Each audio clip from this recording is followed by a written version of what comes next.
Okay, hello, everybody. Thanks for tuning in. Thanks for being on time. Uh, awesome. Alex, Asman, Bing Wui, CS, Jia, Chris. Wow, a lot of you. So thank you so much for attending this webinar. So this is a session right before Chinese New Year. And as the early of the year, I have our trainer in Invest Foreign Share, PC Wong. So he's an author. He had published a few books, which is selling really well. And if you want to know about the global trend and the economic as macroeconomic, I think PC is a very great guy that you can actually learn from. And also he did a lot of research on foreign stocks. So mainly he invests in foreign stocks as well. So we will talk about some of the stocks that we have been eyeing on as well. So welcome everybody. Without further ado, I will pass the session to PC so that you guys can learn directly from him. And if you have any questions, use the Q&A box to type your question. And without wasting your time here, let's get started. PC. Yeah, Welcome. Thank you, Casey, and thank you all who are logging in this morning. So today we are going to talk about what's in store for the coming year, for this year. So before that, a disclaimer, what we share here is not meant to be financial advice. We are not financial advisors. Please do your own due diligence before investing.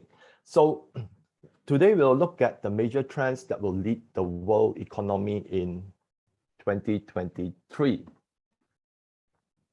So as you all know, right now we are in a very challenging environment. We have a lot of tension globally. We also have an environment of interest rate hikes. We have seen volatility in the stock market. Some say that the stock market is now back into a bullish return.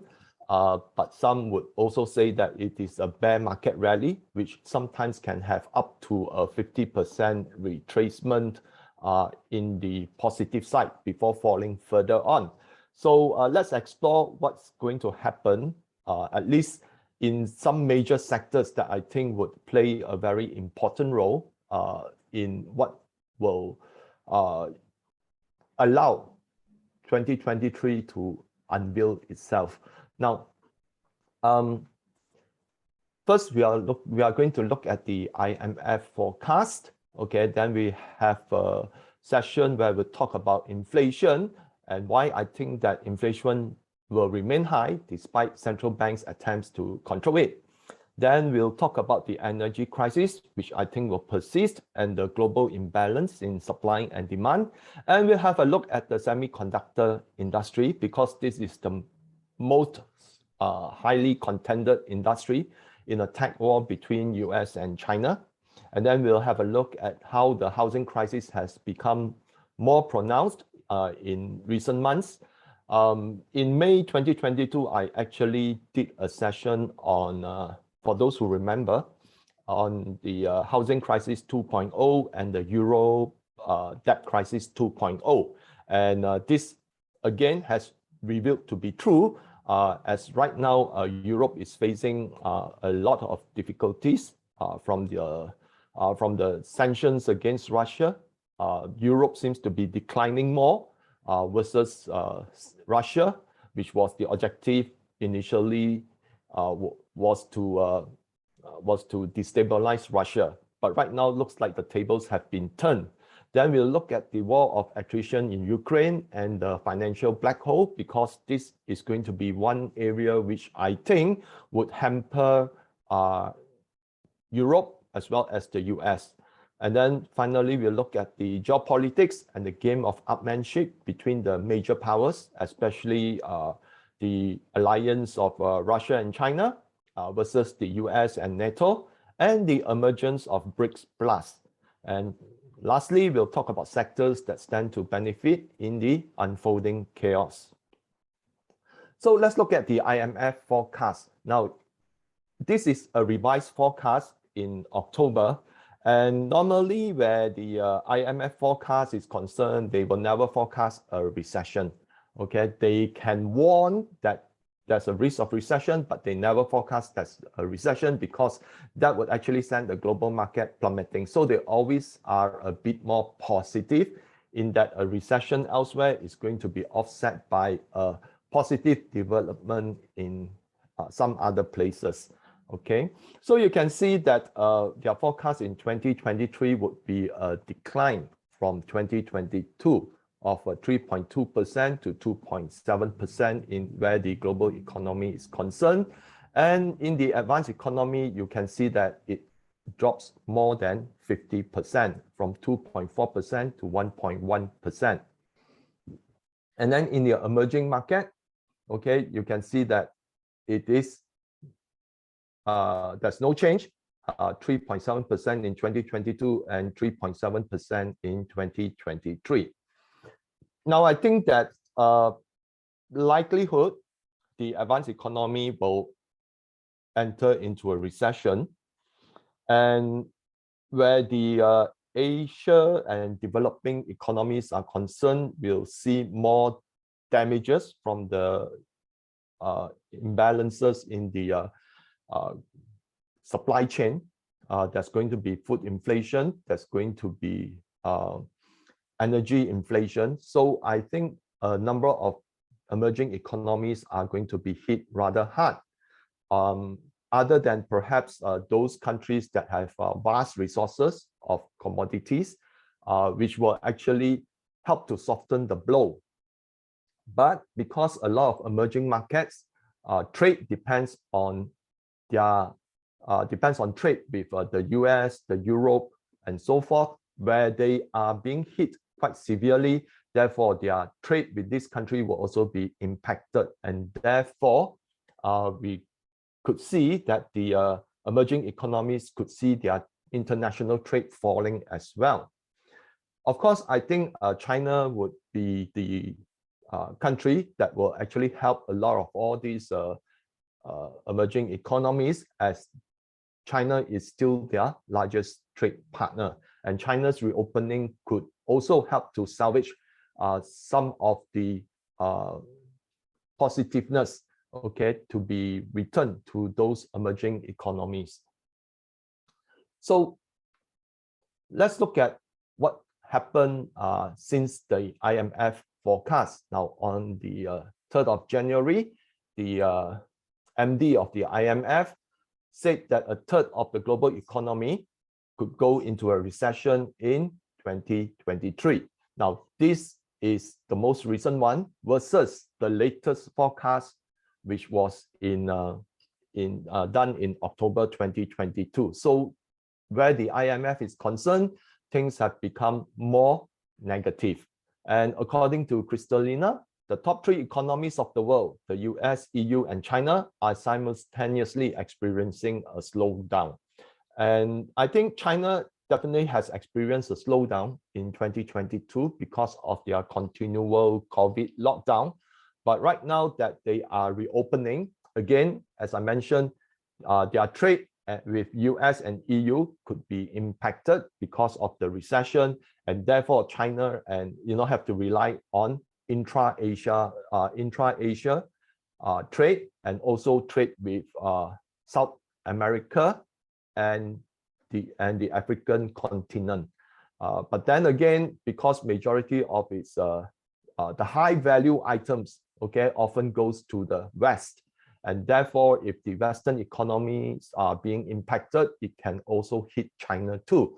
So that's why I think China will not see very good economic growth. At least I think it will still be in the around the 5% or less region, and unlikely to be like the previous years, but it is about 7 or 8%. So the world can no longer rely on that to grow the economy due to the risk aversion towards government bonds. And over the last few months, we have seen that how government or sovereign bonds have actually fallen in value as governments across the world hike their interest rates, because the higher the interest rate, the higher will be the government bond yield. And because of the inverse relationship between yield and price. The higher the yield means lower the price. And the lower the price, the less people would want to buy government bonds because of the risk. Okay, so let's look at the 12-month returns from the 10-year yield. The 10-year government bonds. The 10-year UST, US Treasury, is down 11.9%. The UK 10-year gilt is down 17.5%, and the Euro 10-year bond is down 19.9%. Japan 10-year JGB is down 3.5%. So this is because if investors often see the interest rate that is kept in the bank as risk-free. So where governments, despite hiking interest rate, they are not actually cutting spending. Even where the US is concerned, the Fed has hiked interest rate. People put the terminal, a lot of analysts put the terminal interest rate at around 5 to 5.5 or even maximum 6%. But inflation is still above it. Now, to fight inflation, like what Paul Volcker did during the 1970s, he raised it far above the inflation rate. That's when inflation was at 14%. He raised the interest rate to 18%. But because of the overwhelming debt that the world is in, there's no way that the Fed can actually raise it around 10% even. So just as the Fed is hiking interest rate, we have news that the US is going to spend 1.7 trillion, okay, in their, add on to their budget. And this will be causing another huge deficit. Now, why the budget deficit of governments will continue to widen? First thing is that the yield have gone up, which means interest payment on debt has gone up. Secondly, because of the slowdown in the global economy, the tax revenue received from the corporations have also been reduced. And also, there's likelihood that there'll be more layoffs. When there are more layoffs, means the tax from personal income tax have also been reduced. Now, all these three factors would actually create a much bigger budget deficit. So that's why eventually central banks would be forced to monetize government debt to fund their respective governments, failure of which could erupt in a credit crisis, roiling the pension funds and other financial and non-financial institutions. So, of course, if you have been following the news internationally, when Liz Truss was actually the prime minister, she proposed a budget that immediately resulted in the sell-off of the UK government bonds. And the Bank of England have to come in, and mop up all the bonds that are being sold. So right now, even though the Bank of Japan, have raised its targeted yield curve control to 0.5%, yesterday, it blew past 0.5% to 0.53%, which means the government attempt to control the yield, is starting to fracture. So likelihood, next week, BOJ, when they have another meeting, they might have to raise the yield curve control higher than 0.5%, which will then cause the yen to appreciate and the US dollar to fall. So this is one event that you can look at next week. Now, if you look at the total assets of major central banks, you can see that since the beginning of 2022, because of the hike in interest rates, their assets have actually fallen in value. Now, it is not so much as all the central banks reducing their balance sheet all at once, rather than it is due to the decline in value of their assets, because central banks are the largest, their largest asset base is actually bonds. Okay, so if the bond value decline, of course, the total value of their assets will also decline. And it has nothing to do with QT, and because among all the central banks, only the Fed has conducted QT regularly, but even that seems to have stalled, because up to the month of December, if we base on the Fed's projection of QT, it should have done a QT to the tune of 525 billion, if I'm not wrong. But so far, they have only done, about 408 billion, somewhere around that range. So which means even the Fed QT has fallen behind schedule. And why is that? Because they still need to continually perform reverse repo operation. Now, reverse repo operation is an operation whereby it helps to control the yield, okay, and add liquidity into the market.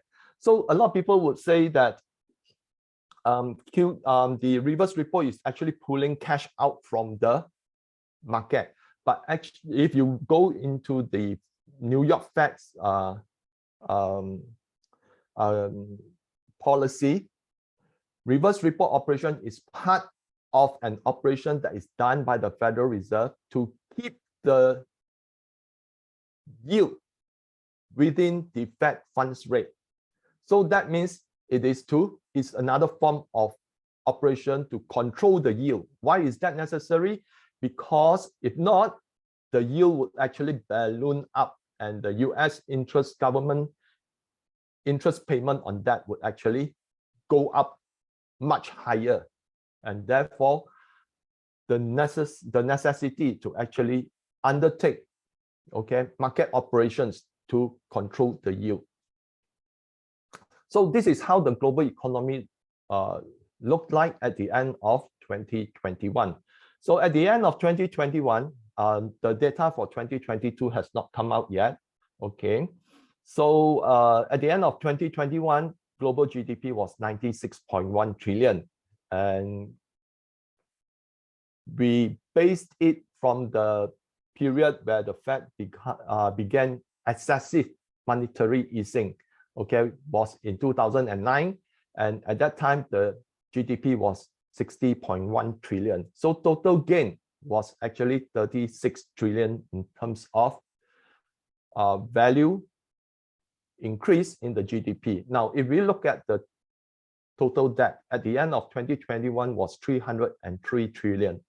And global debt at 2009 was 109 trillion. So total gain of 194 trillion. Okay. Now, let's look at it from 2009 to 2020 and from 2009 to 2021. This is to do a comparison to show how debt has further gained versus the GDP. Okay, total debt to GDP gain during the period of 2009 to 2020 was just 40.9%, but total debt gained 157%. And if we extend it to the end of 2021, total GDP gained 59.9% and total debt to GDP gained 178%. So that continues to outpace GDP growth by a factor of 3.9 in 2020 because that was the pandemic period.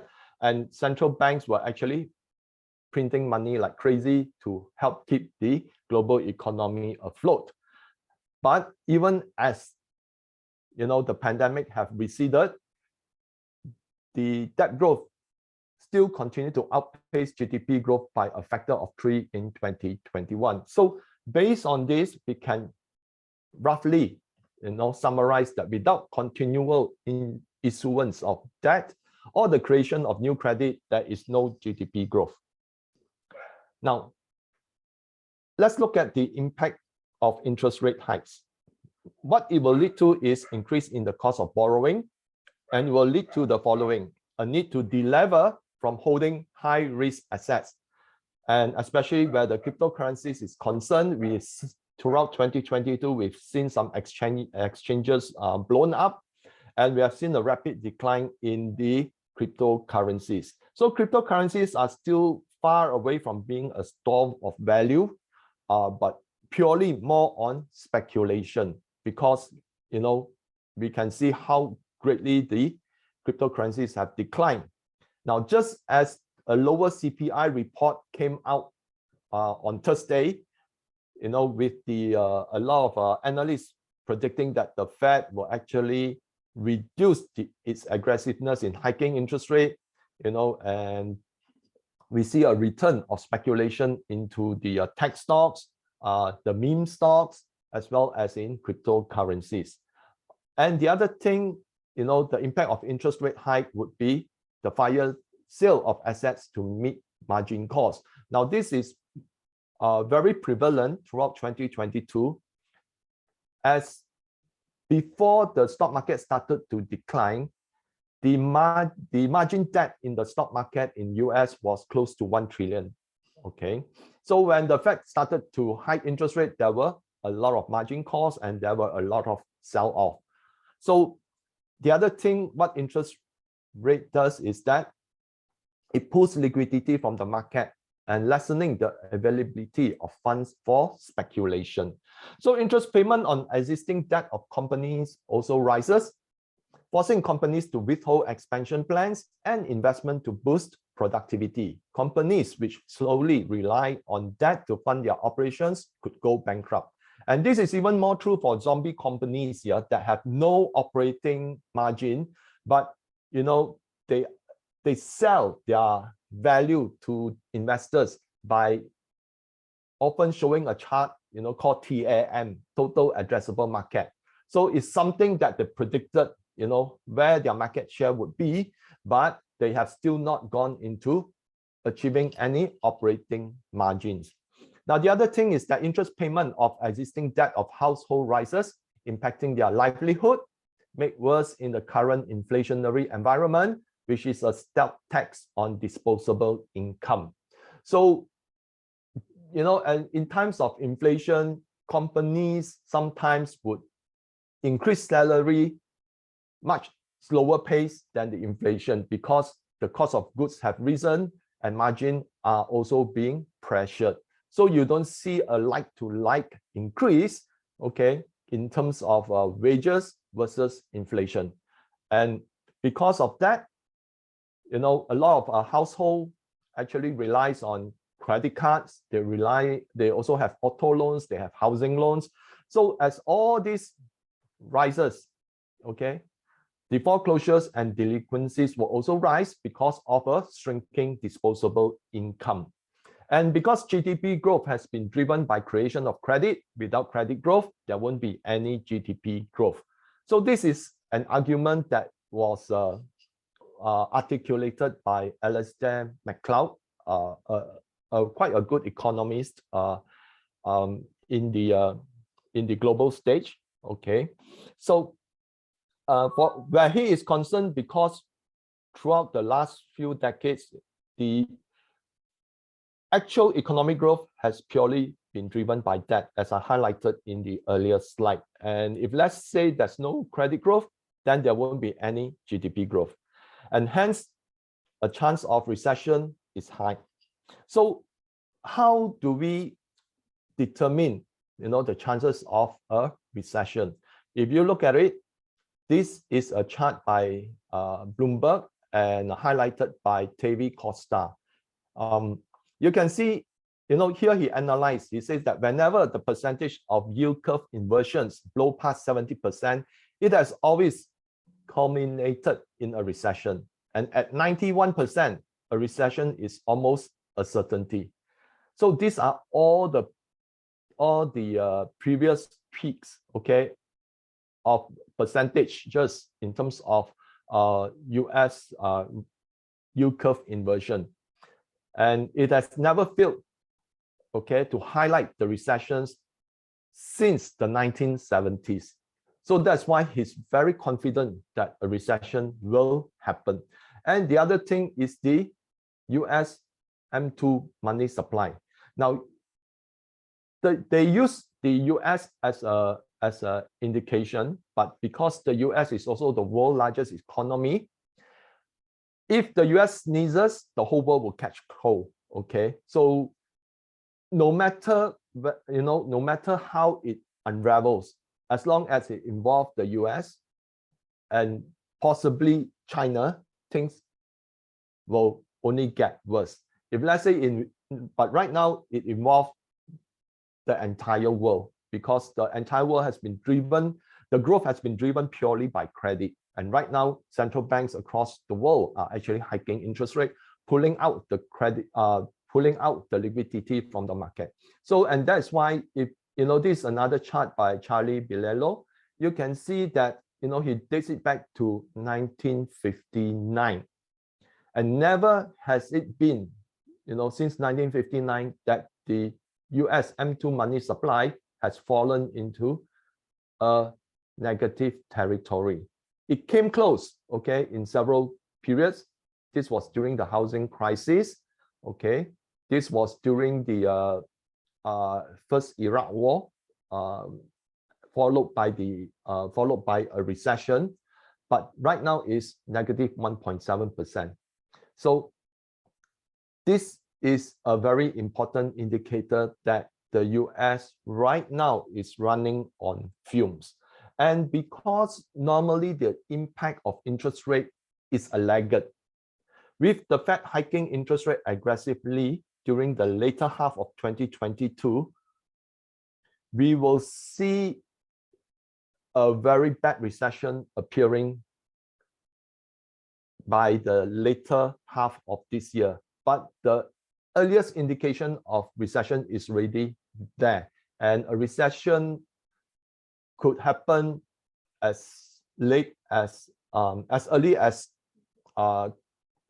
late Q1 or early Q2. And then it will continue to gather momentum and become a very big issue by the later half of the year, if we were to base on what historical charts have represented in the past.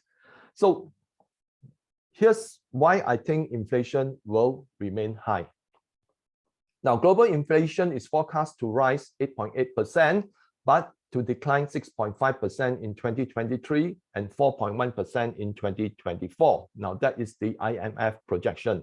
But in order to do that, okay, the IMF stated the following. Now, I put my opinion in blue to highlight the contradiction of what the IMF is trying to say. Okay, you can see that, it's like playing both sides. And at the end, there's no near certainty of what everyone should do. Okay, so the IMF say that monetary policy should stay on course to restore price stability. So hiking interest rates aggressively results in economic stagnation or recession. That is a certainty already, because you cannot have both. Okay. Fiscal policy should aim to elevate the cost of living pressures while maintaining a sufficient tight stance aligned with monetary policy. And here you can see that it's so contradictory, because you cannot have cost of living subsidies without expanding the money supply, which by itself is inflationary. Because how can the population be subsidized by the government? And how the government that is right now, being so severely indebted, allow, themselves to subsidize the population by incurring more debt, expansion of money supply. So expansion of money supply is the true definition of inflation. Price is a laggard that comes after the monetary supply. So a lot of people like to say that, inflation is the hike in price. Price is an effect after the inflation of the money supply. So structural reforms can further support the fight against inflation by improving productivity and easing supply constraints. So increase in productivity would require investment in plant, equipment, and R&D. So how can this achieve when high interest rates themselves prevent such capital-intensive investment? The sanctions against Russia and decoupling from China are the reasons for the supply constraints. So the economy is no longer free-flowing. You have the West right now trying to contain both Russia and China. Why? Because the Western, based on historical behavior, they have always been leaning towards having the final say in everything on how the world should run. And that's why they come up with the rules-based international order. Okay, they see the world in how it should be run according to their wishes. And if any country that do not follow this, it is immediately labeled as contradictory. So even how much that country has achieved, it will forever be seen as a challenge to their dominance. And that is why the containment of Russia and China is there, and it's there to stay, because they are seeing that their global reach of hegemony is in a slow decline. So multilateral cooperation is necessary for fast-tracking the green energy transition and preventing fragmentation. And again, the collective West is moving towards deglobalization. Green energy transition is not possible without global cooperation. So on one hand, you know, the IMF say, okay, anyway, the IMF is being run by the West, okay? It's always the US and Europe nations. So here they say that there need to be global cooperation. But how can there be global cooperation when the world's largest solar panel producer is in Xinjiang, and they label Xinjiang as having forced labor, okay? And for those who still believe in the forced labor thing, please go and do more reading, okay, in alternate media. Recently, a group of Muslim scholars actually visited Xinjiang, and they actually give their verdict, and they fully agree of what is transpiring in Xinjiang to elevate poverty as well as improving people's lives. But these are not reported in the mainstream media, because the media, you know, receive a 300 million funding to frame China as an economic pariah. Okay, so that's how the war of propaganda now has become. So because of all this imbalances and deglobalization, the chances of inflation has actually increased, and it will not reduce. One of the key things about globalization is that it is an allocation of resources to the most efficient industry. And you know, even Canada recently asked the Chinese companies to forego their investment, you know, in the lithium industry. So where you have one proficient lithium producer in China, then Canada say, okay, you know, because of national security, everything right now is national security. You have to get out of Canada. But Canada have no expertise in the development of the lithium industry like China.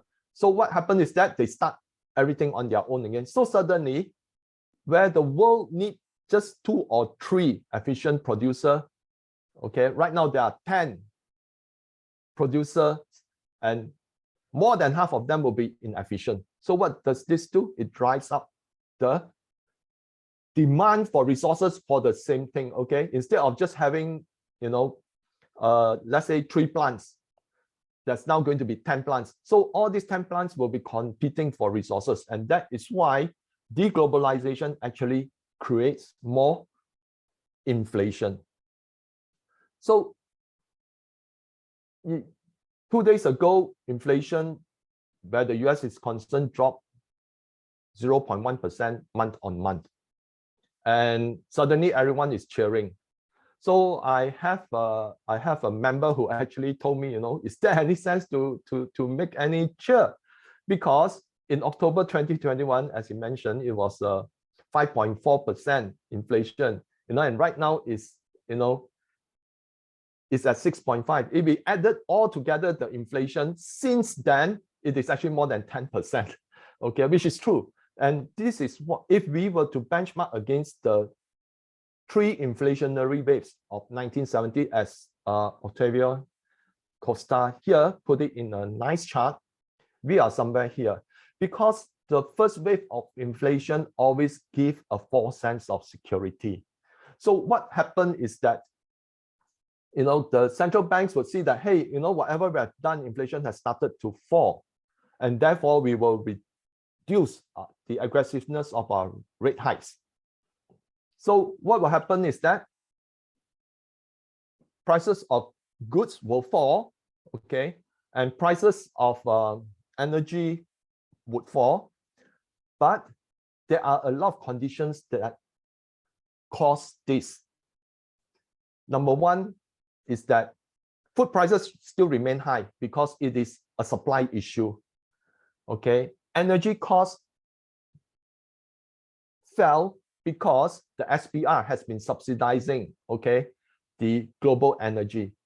The US have released, I think, several hundred millions of barrels of oil since last year to put a pressure on the price of oil down, okay, to force it down so that inflation in the US has become muted.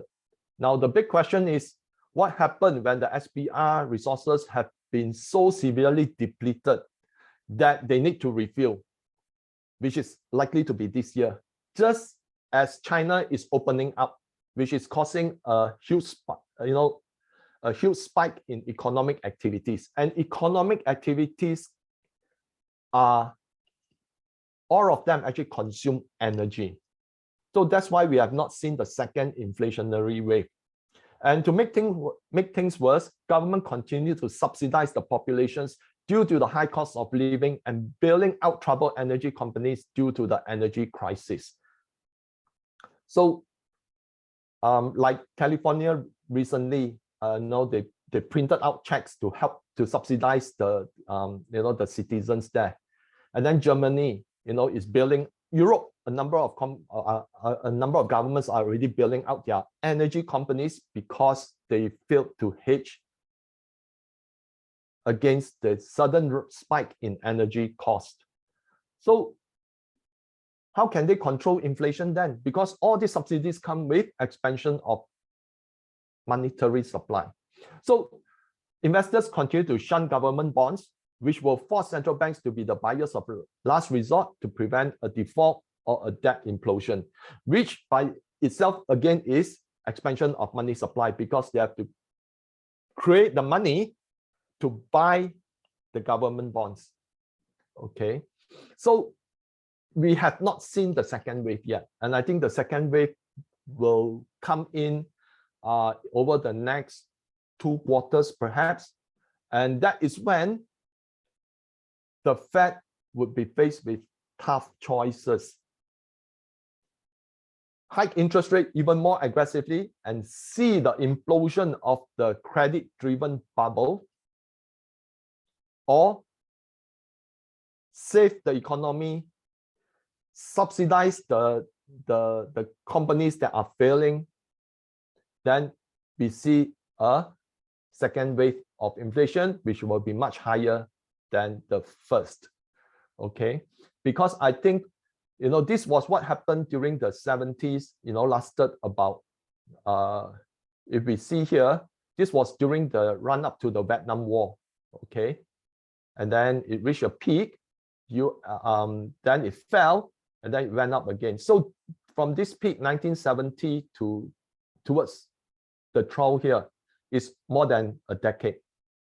So likelihood this coming inflationary cycle would last a decade as well. But it could be a decade of extreme volatility because of the improvement in technology. Technology has enabled information to be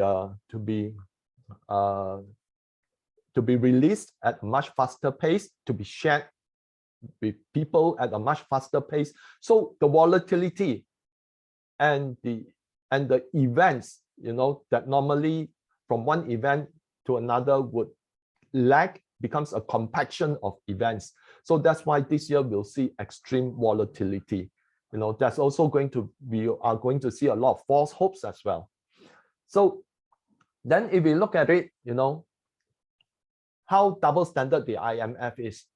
According to the IMF playbook, to defeat inflation, governments need to cut spending and raise interest rates to 1% above the prevalent inflation rate. So this is what the IMF stipulated, from where economies that are very depressed, like from Argentina, from Greece, begging for money, then they tell you this is what you must do. But you see, when it happens in the developed nations like the US, in Japan, in Europe, this is no longer applicable. Okay, you can't do that because that will collapse the global economy. Okay, It's okay to collapse Greece economy. It's okay to collapse Argentina economy, but it's not okay to collapse US and Europe's economy. Okay, because they can't afford to do that because of their severe debt. Okay, so with global debt to GDP at 343% at the end of Q3 2022, the next thing to search will be the interest payment on debt, and that was what the IIF want. Okay, the IIF is the Institute of International Finance. So that's why, when you look at this, any surprise that many governments need to raise debt to cover in order to pay for the interest on debt. The central banks therefore have no other option but to monetize the debt in order to keep their respective governments from defaulting. And this is a chart again by Charlie Bilello. You can see that US interest payment on debt has reached a new record high. And as I mentioned, it will continue to go up higher because US have not stopped spending. It is still expanding its military. Okay, the Pentagon budget is already 858 billion. Okay, then they are giving more aid to Ukraine. And capital gains tax, because the stock market has dropped severely last year. Okay, the capital gains tax from trading and all those or disposal of assets have also been reduced. Okay, and on top of that, companies' performance have also reduced, and that means tax revenue from corporation also reduced, like what I say just now. Okay, so that is why the US interest expense on debt will continue to climb, and that is why you see that the Fed reverse repo, has continued to be maintained well above $2 trillion per day to control the yield, so that US government need not pay through the nose. And why I say central banks need to monetize the debt, okay, especially the US, is facing a lot of challenges because its two largest holders, China and Japan, have actually been dumping US treasuries. So this was a chart up to September. Japan has dumped okay, from 1.12 trillion to slightly above 1 trillion at the end of October, where China is concerned from 933 billion to 910 billion. So its two largest holders are actually dumping for different reasons. Okay, Japan dumped US Treasury to support the yen because during the later half of last year, the yen has actually fallen very steeply against the US dollar. So they are actually selling US dollar to prop up the yen. China is different because of the continued friction with the US. China is now moving towards what Russia did prior to the Ukraine war, dumping US Treasury. And what did China do with the money that is dumped, with the US Treasury that it dumps? Buying gold. So next topic, why the energy crisis will persist. Now, according to Hive Energy, global usage of green energy is still less than 40% of total energy usage in 2021. Around 10% of the world's power originated from wind and solar sources, just only 10%, yeah. Can you imagine how much resources will be needed to bring it on par to fossil fuel, which accounts to 60%. So that means that it have to increase sixfold. Now, a lot of people like to say that,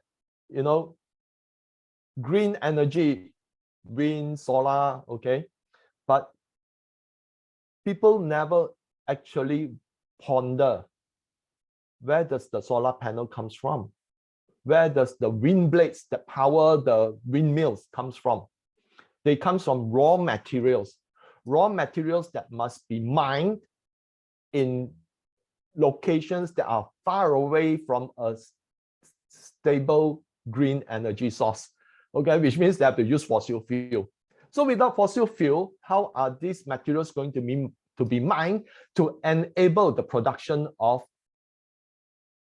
solar farms as well as wind farms. So this is another contradictory. Okay, so even funnier, the European Union recently banned, okay, one company from developing, I think a lithium mine, if I'm not wrong, in Europe.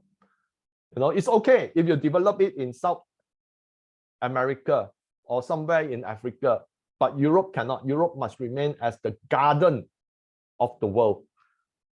So you can see how contradictory it is. That it's okay for other countries or other places to be polluted so long that it's not ours.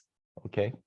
So the other 28% comes from alternative clean sources such as nuclear, thermal, hydro, etc.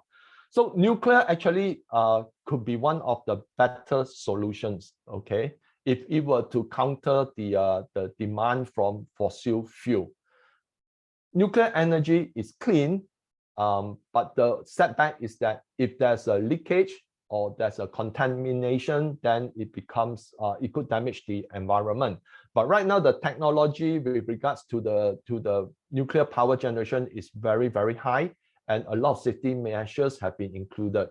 So that's why a lot of analysts have been very bullish on uranium as something to counter. But even uranium, you still need to be mined. Okay, it does not exist, you know, exist on the ground that you can just pick it up and, you know, process it to become heavy uranium, okay, and then start to generate nuclear power, okay. That you still need it to be mined, okay.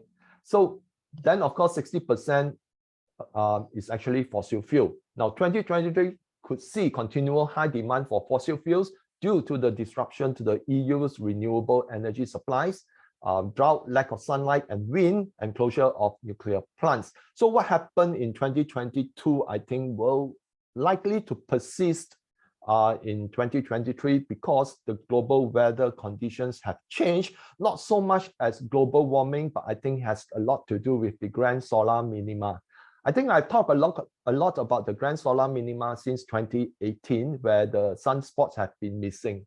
So the last time it happened, it created a mini ice age on the northern hemisphere, and that was during the period of 1670 to 1415. It lasts a few decades, okay, and it created a mini ice age in Europe. So I think, you know, that could be one of the reasons why, you know, this drought, lack of sunlight and wind will continue to happen, okay, in the northern hemisphere.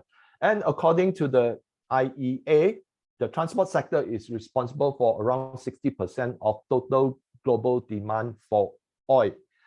And of course, you know, the main consumption of oil is in the transport sector, not only on land, but in the sea as well. Now, there has been talk that, you know, nuclear energy could further be minimized, okay? The reactor can be minimized so that eventually it could be on airplanes as well as on the road and on board ships. And that would actually rid the world a lot of fossil fuel. But for that technology to come in, it may take a decade or so, because right now, from the huge nuclear reactors, they have managed to reduce it to the size of what they call modular SMRs, small and modular reactors, okay, that can power a smaller location. If let's say that it is a very heavy industrial area, they can actually have small and modular reactors that can fit into a coal-firing plant, and then generate electricity. Now, this is being explored and is being developed since last year. So I think in the coming years, we'll see more of that entering into the market, and coal fired power plants would gradually see a decline, okay? And that would be that would actually result in lower demand for coal, and of course uranium demand would actually be much higher. Now, OPEC, on the other hand, you know, have their own forecast, and this what they are expecting, in terms of demand in millions of barrels of oil per day, okay, to gradually increase, okay, in low single digits. So even though there is a lot of issues with regard to fossil fuel, OPEC collectively still believe that, fossil fuel demand will continue to increase, because what we currently see is that the development, okay, of clean energy is very, has getting a lot of momentum in developed economies, but in the developing economies or even in the poor economies, they would still rely on fossil fuel. Okay, you cannot ask governments in poor countries to spend, several billions of US dollars just to develop a nuclear plant, which cannot generate power to the entire country. For that, it will be much cheaper to rely on fossil fuel. So that's why, as more of the population evolve, okay, from being poor to developing, there will be another energy demand, and that's why OPEC is very confident that there'll still be a market for fossil fuels. Now, the other thing, for those who have followed Steve and Angelo, I think I would suggest you go to his Twitter. He actually come up with a lot of interesting ideas, and one of the key things that he put forward, okay, is the EROI, or energy return on investment. So according to Steve and Angelo, it costs more to produce a barrel of oil now than it did more than 100 years ago. And here he has the bell curve, okay, to show, okay, that, if we go back about 100 years ago, for the same amount of money, you can actually generate 100 barrels of oil. But for inflated, adjusted amount of money, it can only produce 11 barrels of oil right now. And this is the part where he believed we will reach an energy cliff, whereby the cost to extract further barrels of oil would be much, much higher, okay? So this is because the near surface of oil has been depleted, and it costs more to extract oil from ever increasing depth. Now, at some point in time, the cost of extraction will be so high that oil price has to rise in tandem to ensure supply meets demand. Now, this is the start of a hyperinflationary cycle. Because if energy collapse, there will be the collapse of civilization as well. So if you follow his Twitter, he actually explained it, they think back to the Roman Empire, where the source of energy previously was from trees, okay? And as the empire builds, okay, a lot of trees are being felled. So that cause a depletion as a source of energy, and eventually it leads to the decline of the Roman Empire, okay, because the source of energy has declined, and that is when empire would collapse. So renewable energy plant and equipment require more materials, raw materials to fabricate, and they require oil to be consumed in order for them to be extracted. This is his belief, okay, and I concur, as I mentioned just now. The wind blades and solar panels do not exist in their natural form. They have to be fabricated, and fabricated from raw materials. And most of these raw materials, source of raw materials, are located in mines that are far away from cities. And the only source of energy would be oil, okay? So that is why he thinks that at some point in time, the energy cost would be so high that there will be no other option but, to pay a very much higher price of oil for each barrel that is being extracted. So he further reinforced his argument through his analysis of what happened over the more than a decade ago. So since 2011, total oil production was 320 billion barrels of oil, but total discoveries have just been 76 billion barrels of oil. So that means production has overcome discovery by at least a factor of about 4.5 times. So oil discoveries is now greatly reduced further because of the ESG agenda, that banks will only support companies that has the proven ESG guidelines, okay, in their investment relations. Okay, that's why you see a lot of public listed company right now, part of the report they have is ESG, commitments. So even the IMF says that they will actually subsidize companies if they venture into green energy, but they actually put stringent requirements on banks to loan money to those that are in the fossil fuel industry. So what happened is that because of this, there'll be lesser oil being discovered. So lesser oil being discovered means that at some point in time, there won't be enough to supply to the world. Okay, and because as I shared with you just now, renewable clean energy like solar farm and wind power is only 10%. Now, to offset that, the world has to increasingly rely on nuclear. So that's why I'm very bullish on uranium. And I'm also bullish on oil and gas because for the immediate future, there's no replacement yet. Okay. So why energy crisis will persist? Number one, falling EROI. Number two, underinvestment in exploration and development of oil fields due to the ESG agenda. Sanctions against Russia, which is the world's third largest oil producer and world's second largest oil exporter. It is also the world's second largest gas producer and world's largest natural gas exporter. So you can see that by sanctioning Russia, a huge chunk of it is being taken out of the European market. So another crazy thing that the EU has done is to impose the $60 per barrel price cap on Russian oil. Okay. And I think that Russia will, at some point in time, cut production, okay, because that is their retaliation. And also in order to protect the margin. So OPEC production cut, I believe that OPEC could cut production again if the global recession becomes more pronounced in 2023.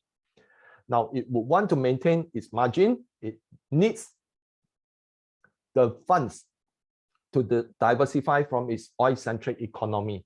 That's why you see Saudi Arabia has this grand scheme, okay, to build the line, okay, which is a horizontal line across the desert, which is a part of a major city.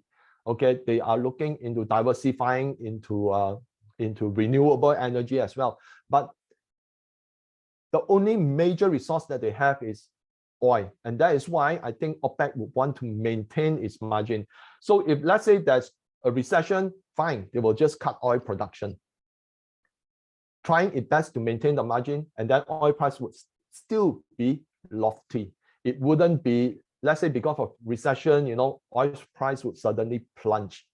Okay, they will continue to, because, as I mentioned just now, the near surface oil, is being quickly depleted. And if they need to go deeper into the earth core to harvest the oil, abstract the oil, then the costs are going to be much more expensive. So that's why I think OPEC, if there's any mention about recession, OPEC would likely cut its production. So China's reopening will exert pressure on the demand for oil, just as US needs to refill its strategic petroleum reserve, and oil price would rise in a response because both are now competing to get the oil. Okay, two of the world's largest economy. So renewable energy development is falling behind the rapid deceleration in fossil fuel investment. So these are the conditions which I think, makes it right that the energy crisis would remain.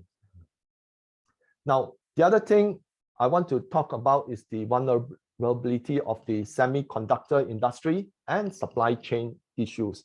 I think where technology is concerned, nothing is more important than what will transpire in the semiconductor industry. So here's a Wall Street Journal report that, the semiconductor now faces, a swelling of inventories. So after being impacted by a shortage of chips as the world recovered from the pandemic, chip companies are now facing a glut in inventories as consumers buy fewer gadgets than anticipated. Rising credit costs and inflation have crimped consumers' purchasing power. Remember just now I said that falling disposable income, and also because of inflation, for example, people cheered the CPI falling 0.1% month on month in the US, but the US, for the US household and consumers, they have been enduring 21 months of negative real wages. So what do I mean by negative real wages? Which means any rise in their wages minus the inflation would result in negative real wages. So that means their wages are actually falling behind the inflation curve. And because of that, their purchasing power has diminished, but it is further being depleted by the higher mortgages and loans that they have to pay, okay, and that they have to service. So that's why it's come as no surprise that in for the retail sales in the month of December came in at negative 0.5%.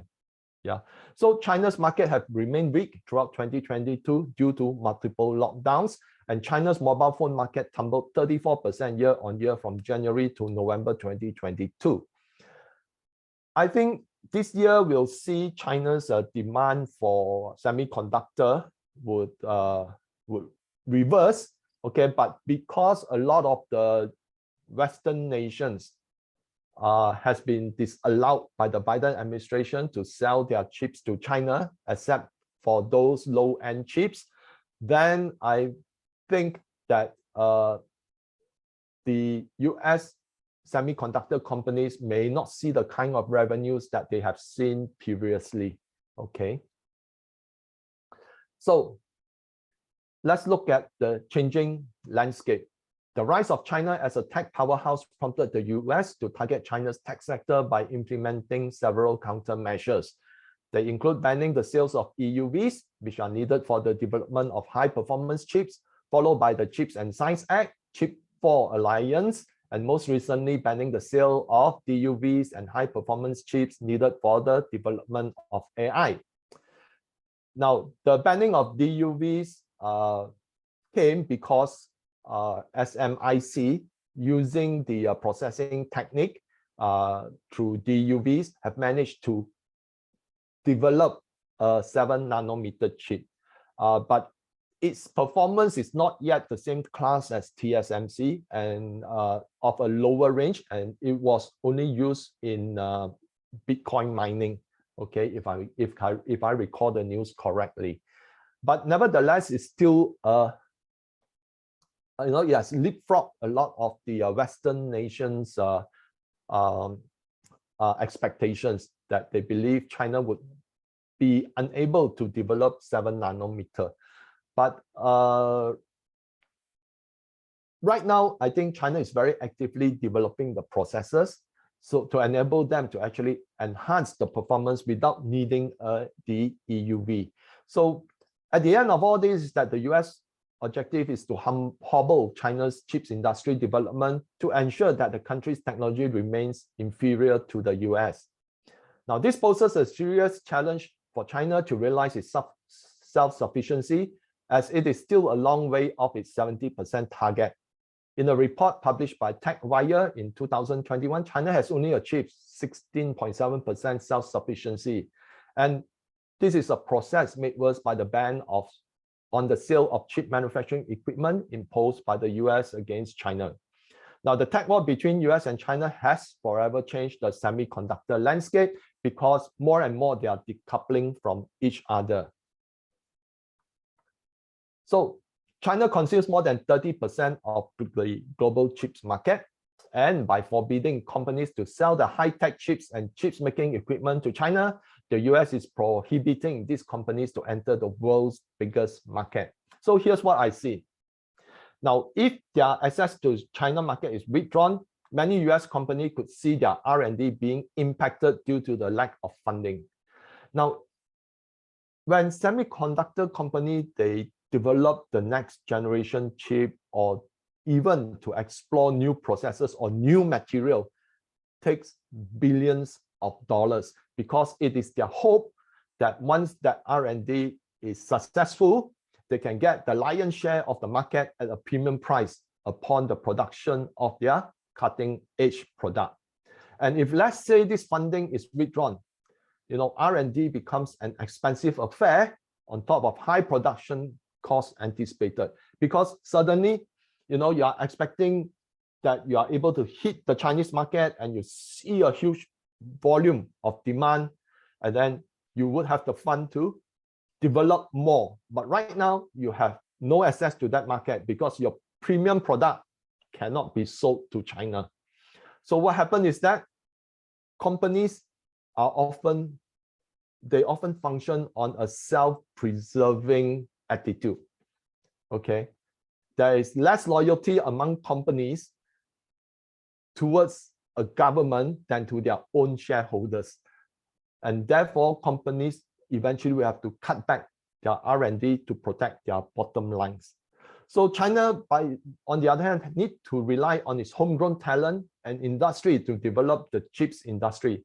Chinese companies will eventually fill the gap left by the exit of foreign companies from the market. So, and I think China is already now exploring, okay, things that are outside of the mainstream semiconductor business. For example, they are developing photonic chips. They are developing graphene-based chips with the intention, of totally absconding from the need of an EUV, okay, in their chip manufacturing. So how it will impact the supply chain and so forth. Now, China is still the world's factory when it comes to electronics, mobile phones, EVs, etc. And by withholding sales of high-end chips and chips making equipment to China, it could cause a supply chain issues on the broader economy. Now, China's reopening will push up the demand for chips, and the US, on the other hand, is facing a major economic slowdown, hence the slowdown in chips demand causing the inventories glut. So the prohibition to sell high-end chips to the Chinese market has resulted in these companies having to slash their production and even workforce. And recently, Micron actually informed that they are going to lay off 10% of their workforce. So China faces a supply issue while the US faces a demand issue. So you can see that how inverted that relation is. China will likely step up efforts to develop its own technology, and Huawei is said to have filed a patent for an EUV scanner, while Beijing is said to start production of photonic chips this year. And as MIC is able to produce 7nm chips via a DUV process. So once China is able to mature its technology, it will dump its chips into the market, and its peers would have a hard time to compete. So that's why China is also rushing. And there has been speculation by some brokerages that China is considering to spend about 1 trillion renminbi to boost its chips industry development. So let's look at the housing crisis. Some of you might have seen this chart before, okay, in May last year, but I've updated it. So this is a comparison of the 30-year fixed mortgage rate versus the median sales price of houses sold. So this is the median sales price of houses sold. You can see that it has climbed a lot since the start of the global financial crisis, or the start of the housing crisis, by almost 40%.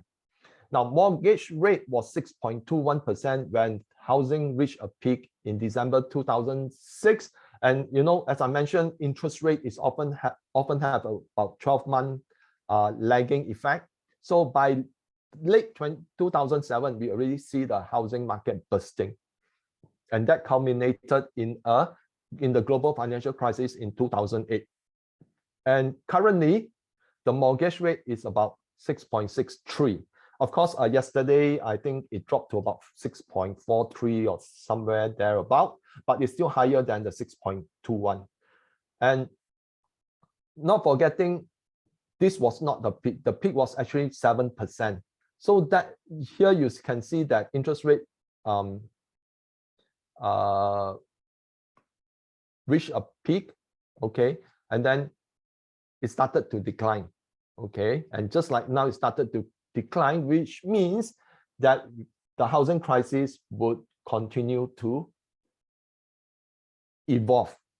Now, the next is the National Association of Home Builders Index, which is a lead indicator. A reading above 50 and above indicates expansion. A reading below 50 indicates a contraction. The last reading was in December at 31. This was the point of the housing crisis, and you can see that it is poised to fall down further. And these are all the other charts on the US housing data.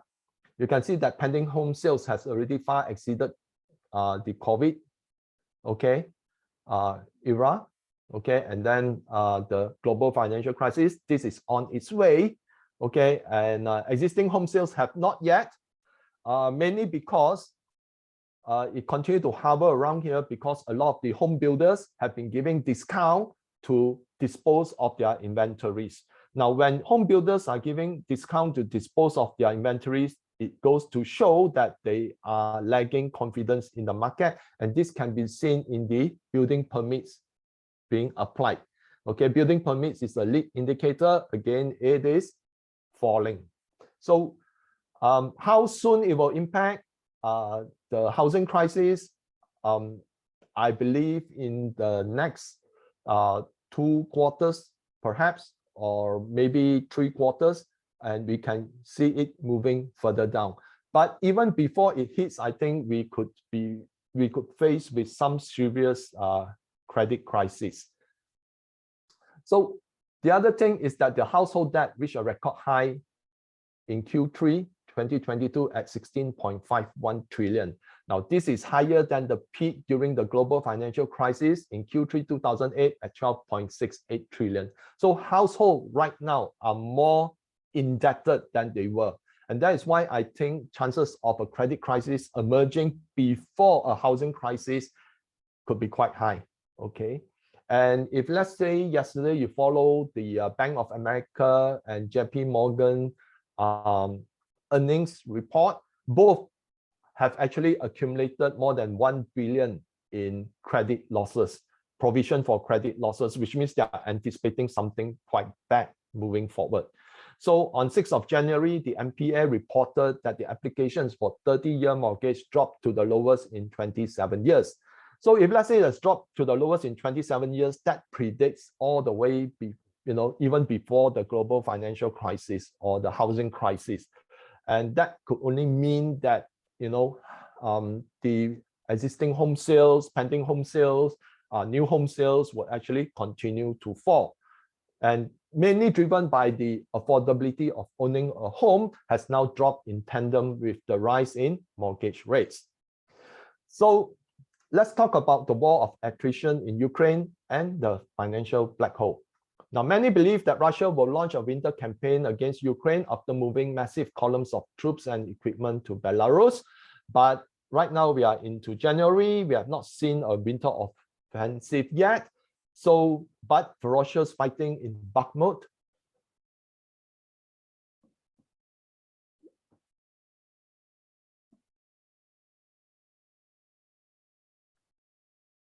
which started in August, has continued to rage on. Now, the movement of Russian troops and equipment to Belarus could be no more than a strategy aimed to prevent the reinforcement of Ukrainian troops to the battlefronts, because it pulled troops, in expectation that they might launch an attack on Kiev. So increasing desperation in the US and NATO as Ukraine has yet to deliver a successful campaign against Russia. You can see that US and NATO are pledging more aid, more military equipment, more money, okay? More talks of sending Patriot missiles, defense system, and tanks from Germany and UK to Ukraine. Now the stakes in the conflict has risen as many are suspecting US and NATO troops are already in Ukraine, either as advisors or members of the special forces. Increasingly, this is looking like another Vietnam. So what happened in the Vietnam War was it all started from sending advisors, and then special military operators, special forces people into Vietnam, okay, before boots on the ground. And I think it can reach such a stage if, let's say, they are desperate enough, okay. And Russia, on the other hand, is in no hurry to end the war, okay. And some strategists describe Russia's strategy as being, being in a meat grinder, okay. They are going to grind down the Ukrainian army because their objective was actually to demilitarize the Ukraine. So the objective is to wear down Ukraine and NATO militarily, economically, and financially. Okay, you can see that the Europe economy is fast deteriorating. There's a lot of deindustrialization as the cost of the energy becomes too high to bear. And Germany, for example, is rapidly deindustrialization. They set up new production plants in China for Volkswagen, BSAF, Mercedes-Benz, as well as BMW. Okay, so that itself, Europe is deindustrializing, and that could create more job losses eventually. So as they throw in more money that they do not have, okay, then it's going to impact them financially because they need to borrow the money from the debt market when the demand for government bonds are at its lows. So this is the financial black hole that the US and Europe and UK are throwing into Ukraine. On 20th December, US Congress proposed 44 billion funding to Ukraine, and days later, another 1.8 billion of additional aid to Ukraine's military. Between January to November 2022, US aid to Ukraine totaled 47.9 billion. Excuse me. Then on 7 January, the US announced another military aid amounting to 3.75 billion to Ukraine and its neighbors, of which Ukraine would receive 3.1 billion. So the amount of aid Ukraine has received from the US amounted to 96.8 billion, money which the US does not have and needs to borrow. Yes, the US, like they tell the people, do not worry, this is on a lease agreement basis.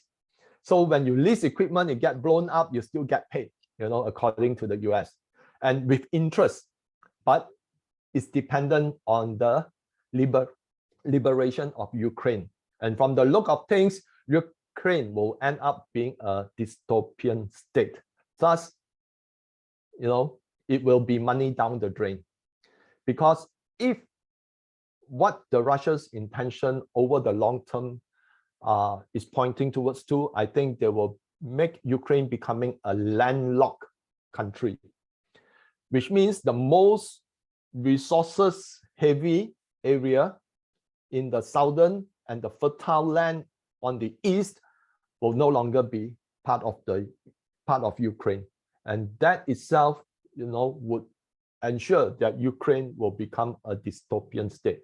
So there's no way that the money will be able to be recovered unless involvement of NATO troops to retake back the land. So that's why the risk of confrontation has become much higher. So in the EU, where the EU is concerned, it will provide 18 billion euro to Ukraine throughout 2023. And according to Al Jazeera, the EU has provided 35 billion in aid to Ukraine in 2022. And the UK was the third highest contributor of aid to Ukraine at 6.2 billion pounds. And UK has pledged another 0.7 billion in 2023. So you can see how drastically the UK has dropped its pledge okay, because the UK is totally broke. Total commitment so far is equivalent to 161 billion to Ukraine, and Russia's military budget for 2023 is 84 billion. So you can see how the military industry complex is benefiting from this, okay? Hiking up everything with low-grade weapons to Ukraine, which Ukraine has to pay through their nose, okay? Just like the World War II loans, okay, to UK by the US. It was only fully paid up, I think, about 40 to 50 years later. Okay, and by that time, you know, the interest that is being charged, you know, has generated so much revenue. So I think for the US, there's no good business like war business. Okay, so then we look at the financial black hole that all these countries are in. US government debt to GDP is 121%. UK government debt to GDP is 107%. EU government debt to GDP is 86%. But you know, if we measure back against their respective government bonds, especially the 10-year, you know, the big question emerged: how are they going to pay for it when people are not willing to buy their bonds? Okay, so that is why, you know, I think, you know, the CPI, you know, need to be engineered a bit so that, like, after the release of CPI, wow, the US bond market rally. Okay, so the CPI itself has already been engineered since the 1980s, because if you follow a website called shadowstats.com, John Williams, the author of the website, he has used the same metrics that was used in the US to measure the CPI since the 1980s. And the US government, or the Federal Reserve, started changing the metrics sometime in the 1990s. And if we were to follow ShadowStats' initial measurement with nothing changed, the CPI is actually more than 10%. You know, it reached a peak of closer to 18% when the US CPI hit about 9%, 8.6 or 9%. And right now, it's still above 10% at about 13 or 14%. So that's how the CPI is being manipulated to help fuel the demand for US government bonds, because that's the only way, you know, the US government can continue its funding. So let's look at the geopolitical game of upmanship and emergence of BRICS. US and NATO continue to support the war effort in Ukraine. It has become a proxy war where neither party wants to seek truce. Okay, Ukraine said that they are willing to talk to Russia, but they want the entire Russia leadership to be tried, okay, for war crime. Okay, so how can this happen? You know, definitely Russia will not agree. And just as Ukraine and Russia were reaching an agreement in Turkey in March 2022, Boris Johnson stepped in and said, no, we have to continue fighting this war. So that means Zelensky is reporting to UK and US. Okay, he is not by himself, okay, the leader some way or another. So at the same time, US and NATO are also keen of expanding their sphere of influence in Asia, especially Southeast Asia and South China Sea, by incorporating South Korea and Japan in the joint effort. Now it has become a containment of policy of both Russia and China, and the US and EU are also urging respective countries within the bloc to decouple from China. I think some of you have read the news, okay, of the US inviting ASEAN leader there and then promised that we'll contribute 140 million US dollars, okay, to you guys, you know, and then you compare to the 161 billion that the US and EU have contributed to Ukraine. Okay, so, and then recently the EU and US were in Africa saying that, oh, we are going to give you how many billions. But then if you look at the entire African population of more than 1 billion people, you know, it is actually very little. So this is what they are trying to do, okay, giving money to bribe countries to decouple from Russia and China. So Russia and China continue to intensify their cooperation at every level, including militarily, economically, and financially, as we can see from the joint Air Force and Navy patrols, including conducting military exercises, expanding the joint economic development in the Eurasian landmass, and extending the de-dollarization initiative to EAEU, BRICS Plus, and SCO. So on 10th of December, in a meeting with the Gulf Coast countries, President Xi urged the countries to conduct the oil trade in yuan. So how could this be carried out? Now, the yuan for oil and gas trade will be carried out at the Shanghai Petroleum and National Gas Exchange, and the RMB, okay, or yuan can be converted into physical gold at the Shanghai Gold Exchange. Now, thus, this arrangement set up a de facto gold for oil trade. After conversion, the gold will likely remain in China and will be used to set off against other trades between China and the Gulf Coast. Since the SGE is located in the free trade zone, the gold in the SGE vault can be moved in and out of the FTZ. And since the FTZ is deemed to be outside of China for custom purposes. Now, upon request, the gold can be shipped back to the GCC, probably to the Dubai Gold Exchange, which is the regional exchange in the GCC. So in this case, the trade between the GCC and local currencies and the yuan can be enhanced by allowing the currencies to be converted into gold exchange at the respective exchanges, thus developing a basis for gold-backed trade.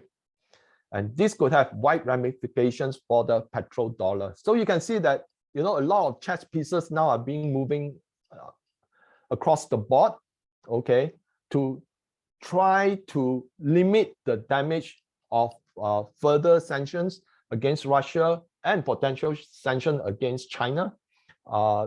Definitely, you know, already there are so many sanctions against China, but to the type of sanctions that rivals Russia can only happen if, let's say, there's a military conflict over the Taiwan Strait.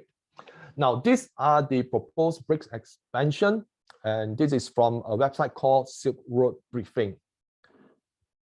You can see that, you know, from just 5 countries, there are more countries getting involved right now.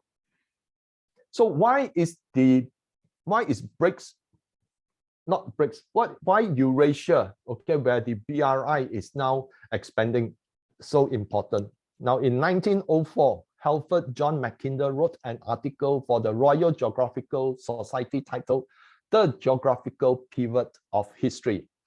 In it, Mackinder pointed out that Eurasia was 3 times the size of North America. It possessed 2/3 of the world's population and the vast majority of its industrial potential. A country that dominates that landmass could overrule any potential competitor.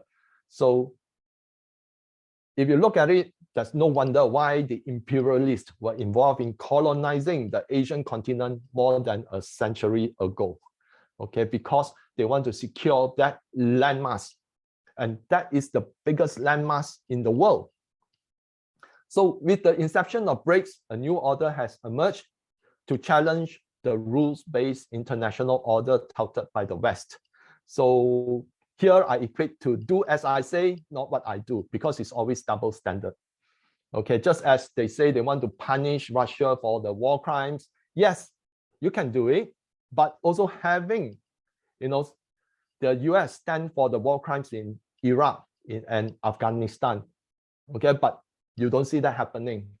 Okay, so unsurprisingly, many countries have voiced their interest in becoming members of BRICS as a means to move away from the West. And according to a recent publication from Silk Road Briefing, cited that if accepted, the new proposed BRICS members could create an entity with GDP of 30% larger than the US, over 50% of the global population, and in control of 60% of the global gas reserves. So if they can control the gas reserves, okay, not to mention the oil, then, you know, if they do not export it to the West, then the West would be in its death throes. Okay, especially right now, Europe which relies largely on natural gas. Okay, so the widely mentioned BRICS reserve currency will first be implemented between EA, EU, okay, and China before expanding into the BRICS nations. It will be backed by commodities, especially gold, silver, oil, and gas, since most of the present and incoming members are rich in these major resources, and non-surprisingly, a handful are also OPEC plus members. Here's what many of these countries have been buying since 2008, okay, largely gold. And China banks, central banks purchased record amount of gold in Q3 2022.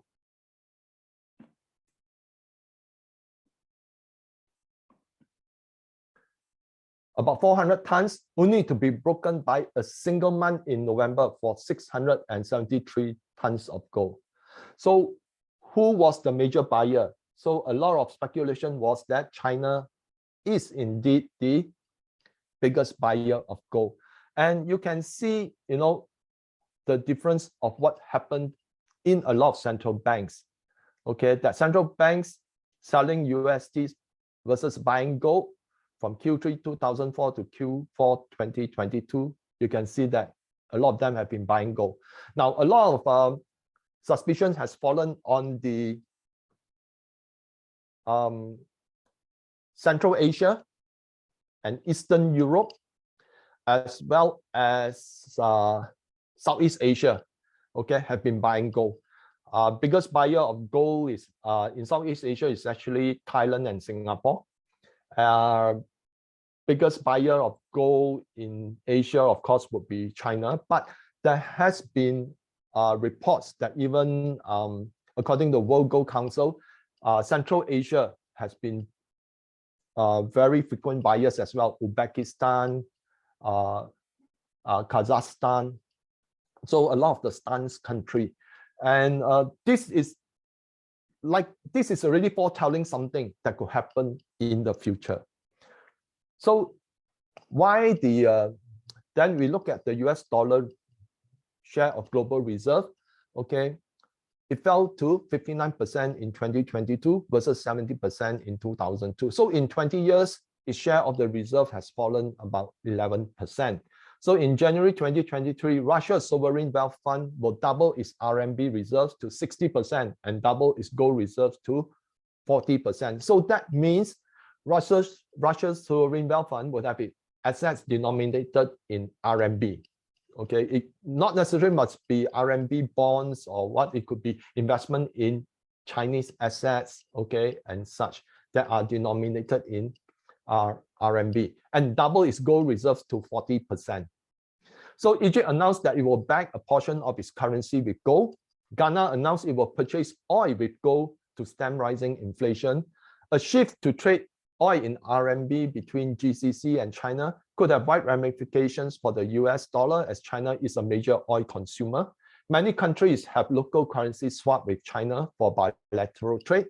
USD share of global reserves could see further drop once a multipolar monetary system is introduced, and it is likelihood would come, I think, in a few short years. It's right now they are doing a project to start out a commodity-based reserve currency between EU and China, which I think eventually will mature into the BRICS reserve currency. Yeah, and just yesterday I read a report that one of Russia's bank called Cyberbank has already tokenized gold, which means tokenizing gold means that it is like a token, okay, but it's backed by gold and it's on the blockchain. So that goes to show that Russia and China will gradually move towards a currency, reserve currency that will be backed by gold. I do not think that reserve currency will be either ruble or renminbi, okay, but rather a reserve currency for a collective of nations. Okay, that's why a lot of people are saying that it will likely be a BRICS reserve currency. So What are the sectors to benefit? Now let's talk about sectors to avoid. Recession is almost a certainty given the current indicators, falling PMIs, yield curve inversions, etc. EU likely to experience hyperinflationary depression due to high inflation, rapid deindustrialization, and the ECB, which must continue to print money to sustain the weak economies. Credit crisis, falling M2 money supply due to interest rate hikes, plus QT and record debt levels. So it heralds a potential credit crisis, as I've shown you the below chart, where the M2 money supply has fallen to its lowest based on a rolling 8-month period since 1959. Sovereign debt crisis with Italy and Japan as prime candidates, and according to CEIC, Italy's total debt to GDP is 666%, while Japan's debt to GDP is 1,325%. Now, this is truly shocking. Okay, it means that Japan's total debt to its GDP is more than 13 times. Pension fund crisis. UK pension funds are highly leveraged. The BOE needs to step in to bail them out. The crisis could spiral out of control if the BOE continues with its interest rate hikes. Broken financial system. According to the BIS, there are altogether 80 trillion sitting in off-balance sheet accounts of pension funds and non-financial entities. So that is almost equivalent to the global GDP. Okay, global GDP, I think it is around 100 to 104 percent.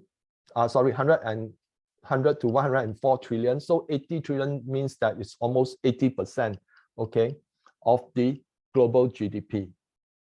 Mounting central banks losses as bond and investable assets tumble in price, resulting in major losses. The SNB, Swiss National Bank, recently announced a loss of 143 billion in 2022.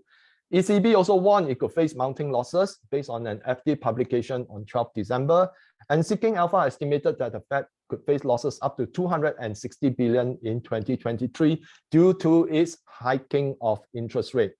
And latest report that I have, the Fed is at the end of December, I think the Fed already suffered about $22 billion in losses due to its QT and hiking of interest rate, which actually devalued the massive bonds that is purchased, devalue the massive bonds that is purchased, under QE.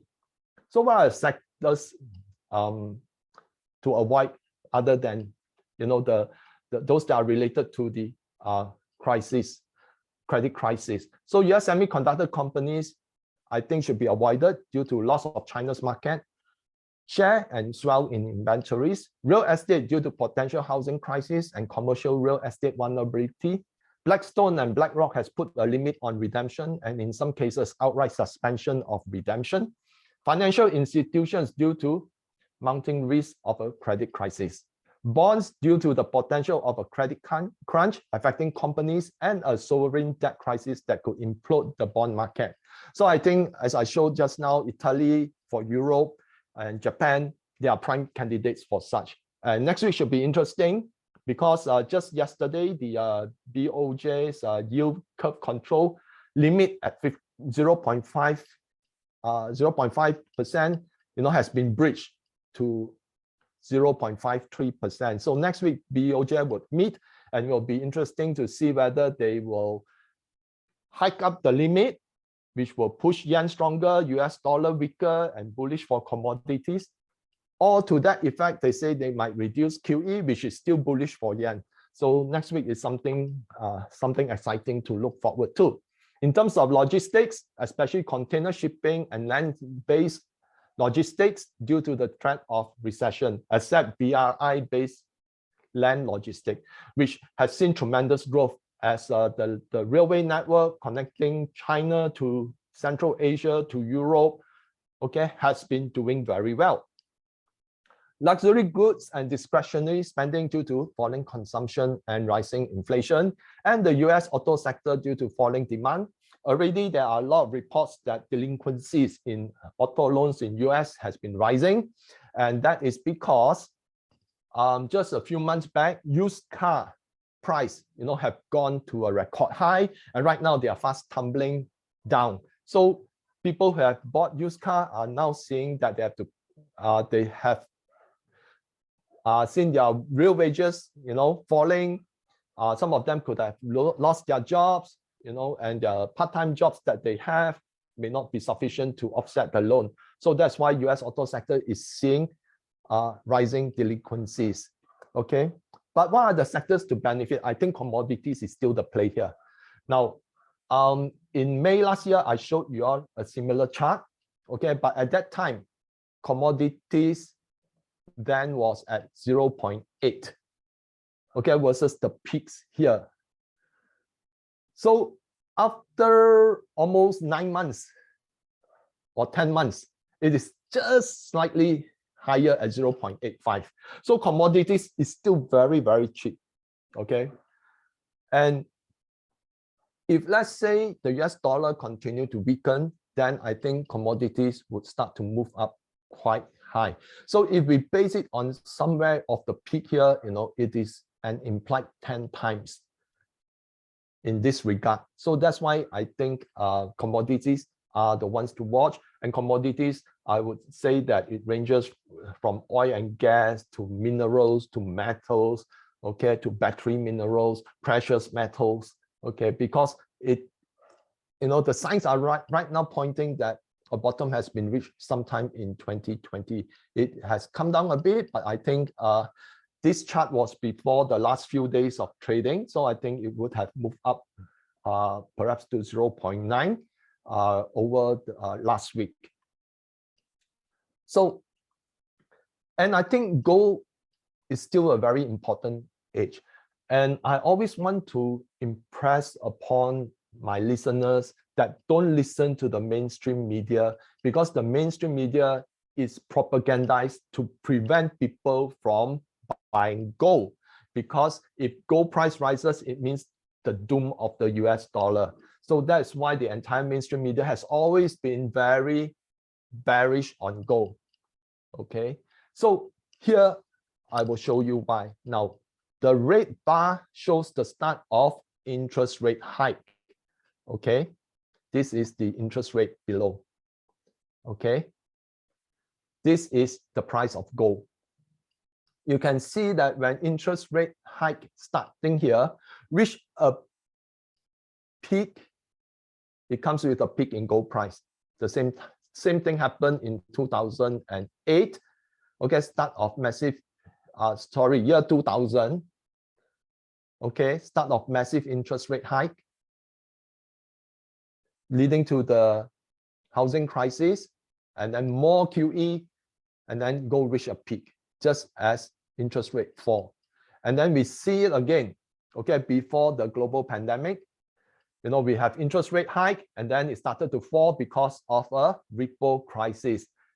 Between here and there, you see there's another peak.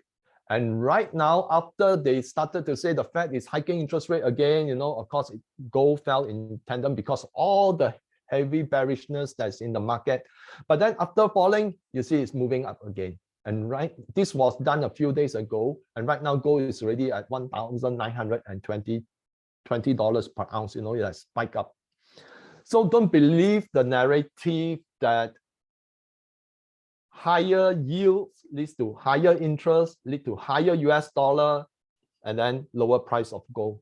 Gold has always been the ideal inflation hedge in its 5,000 history. So this is why I think the policy of strong US dollar and high interest rate being negative for gold is actually not true.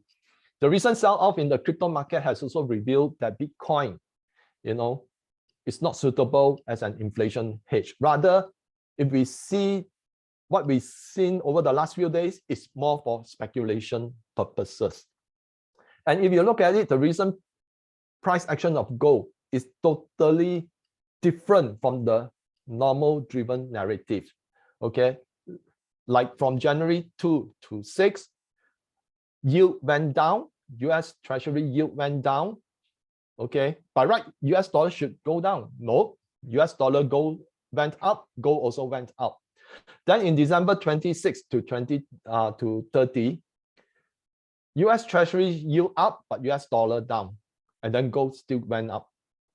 December 19 to 23, US Treasury yield up, US dollar down, go up. Can you see now the divergence? Because the market has now reached extreme uncertainties with regards to Fed policy, with regards to other central banks policy, with regards to the economy, with regards to the geopolitical tension. So all this fit gold of set up gold as a very good hedge against all these uncertainties. And gold performs better when there are uncertainties as well as chaos in the market. So that's all I have. But then, you know, Casey and myself, we talk a lot about IFS. So this is what we do. We study global economic, financial, and commodity trends, government's policy, and how they impact specific industry. And from here, we perform case studies on companies which can potentially benefit from such trends. So when gas price started to hike, we came out with some LNG shipping company. I think the best performing one was Mitsui OSK, and we shared this company on 13th of October. And since then, it has risen 30.7% in just a little bit of 4 months. So then on 25th of August, we share with our members that the time is right to enter the Hong Kong food and beverage business in view of various incentives by the government, okay, and China's reopening potential. So one of the companies we featured was Taiheng Group in our case study, and it has increased 19.2% since then. And in June 2022, we shared with our members the time is right to enter into the Hong Kong food processing business in view of rising food prices. Here we featured Nissin Group, the Japanese instant noodle, and since then it has gained 31.3%. Then in June also, we shared with our members the time is right to enter into the food packaging business, this time with COFCO Packaging. And since then, it has risen 32.9%. Of course, it's not easy to find winners in 2022. We also have our fair amount of losses, but then, you know, they are in some low digits, okay? Not those that you not those that you see in the you know, like Tesla and such. So you will also receive weekly reports, and in our December 16 report, you know, based on the Chinese economic data, yeah, in our weekly report we show economic indicators from Europe. We also show economic indicators as well as government policies in China. And in that December 16 report, we saw that, for example, China's energy, okay, energy consumption has gone up, okay, and therefore we look at what are the stocks that will benefit. It also says that the government is supporting infrastructure development. So here we in the same weekly report, we listed a number of companies. So since then, China Resources Cement is up 4.4%, whereas China Cement is down 6.1%. But last few days, it has actually gone up, okay, because this one was based on 11th of January. Okay, so the loss actually have narrowed. Then China Oriental Group has also gone up versus the price on 11 January. BYD was up 4.3% because China continues to export a lot of new electric vehicles. Okay, CATL up 2.4%, CGN Mining was up 19.5%, and CGN 2.7%, CGN Power 2.7%. So weekly report. So, you know, besides our twice a month monthly case studies of companies, we also have our every weekly report which we highlight US as well as China, and then other news, okay, geopolitical issues that will affect the performance of the stock market. And then we also have our analysis of gold and silver market every week based on the COT report, as well as analysts from that sector, which we have found their YouTube videos to be, you know, to that tells a lot about what's the direction and such. Then also we have a WhatsApp group. Okay, here we actually shared some time ago on why there will be a gold and silver rally. Okay, and then right now they have actually gone up in price. So this is what we do. Okay, and if you are interested, you can register at this website, or you can follow me where I write a lot of news on economy. And yeah, this is the I'll share you our member site.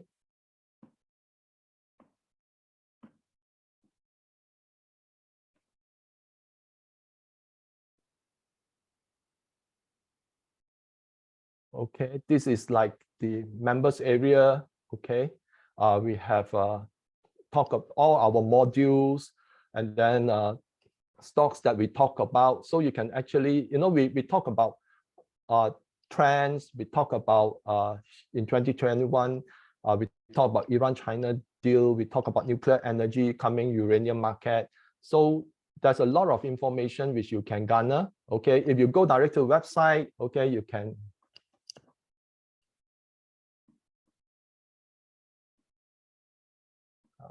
Share. Yeah, PC, we're seeing your screen. Yeah, so you can actually see what our previous information on trades that I have done. Okay, then some of the things that we have shared with our members.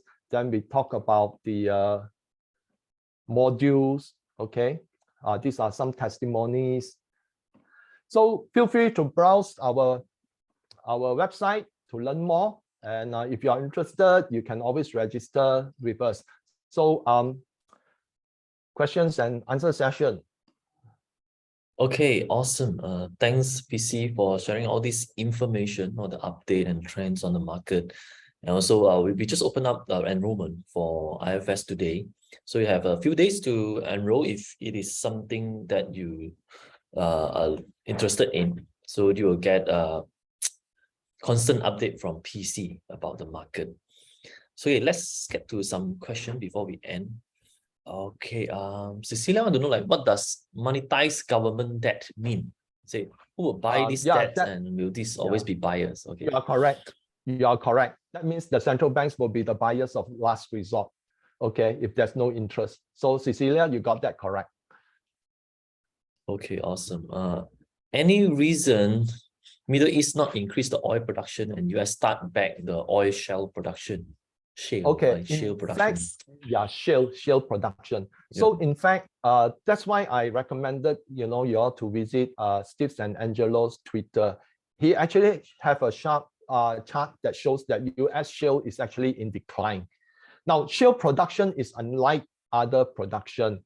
Shale production is horizontal drilling, whereas the normal oil production is a vertical pipe down to the oil reserve, and then the pressure from the oil would actually push up the oil to the surface. But shale oil production is through a method called hydraulic fracturing, okay, which is done through a horizontal layer of oil, and then they use a mixture of chemical and sand to blast into the surface of that into the shale rock, and then the oil is released, and then it's pumped up to the surface. So the depletion from shale production is very extensive. Okay, depletion in one single year could be up to 40%. Then the subsequent year is down another 30%. So what happened is that the shale oil companies then need to consistently, okay, drill more holes, more horizontal pipes to bring the oil to the surface to keep the company afloat and keep the share price afloat. But it is a very expensive affair. So that's why if you look back at go back to the history, okay, of shale oil production, you can see that not many companies ever generated profit.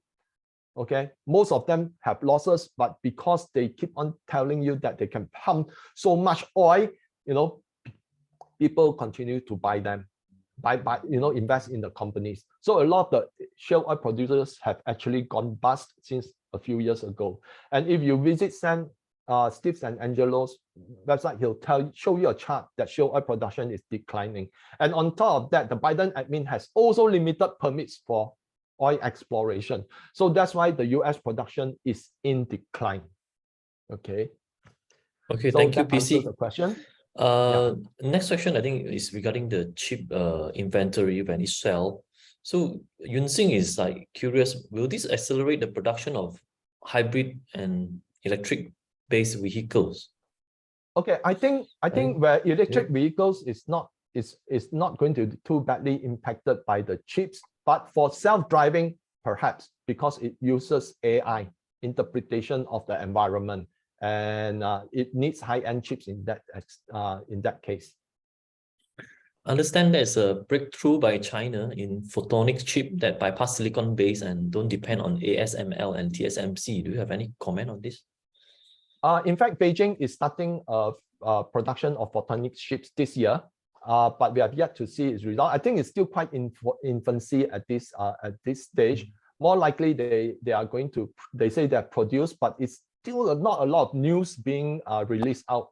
I think ever since the US ban, they have been very secretive, and even SMIC do not stipulate the size of the chips that they produce. Okay. So we'll wait and see, I guess. Yeah.